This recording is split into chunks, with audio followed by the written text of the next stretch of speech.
When you start out with a Souls-like game, you typically have to choose from a pool of classes that form an archetype with appropriate gear and stats.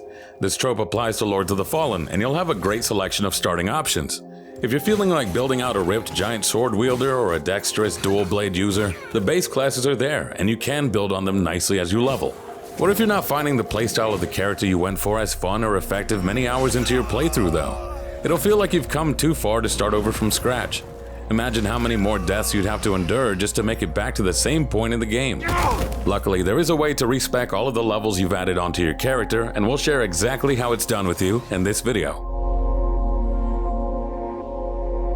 First of all, you can't simply respec whenever you like.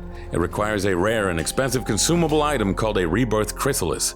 You'll need to have first cleared the game all the way up until the Hush Saint boss. After taking down this boss, you can head back to Skyrest and make your way up the stairs. Use your Umbral lamp to enter the Umbral realm, and you'll see Molu there. Talk to him and select the purchase option to see what he has for sale. One of the items he'll now have for sale is the Rebirth Chrysalis for a total of 8,000 vigor. Now that's no chump change, but you should have that on you after defeating the Hush Saint. If you've already spent that vigor, you should check out our guide on the best early farm spots. A couple laps of beating up monsters in the swamp area will get you to 8,000 pretty quickly. When you have enough vigor to buy the Rebirth Chrysalis, you should do so. You'll notice that as you buy it, there won't be any left. He only sells the one, and you won't find many out in the world. So before you go ahead and use the Rebirth Chrysalis, you should have a good think about what you want to respec to. Check out the boss weapons and spells that you can trade in Umbral Scurrying for with Molu. Many of these weapons and sorceries are top tier. You should check the requirements and what stats they scale with before deciding how to respec.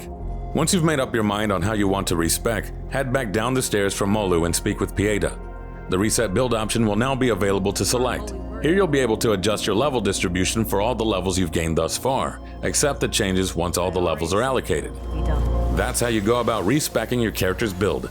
There are so many cool weapons and sorceries to try out in Lords of the Fallen, and a good respec will help you try out a few more options.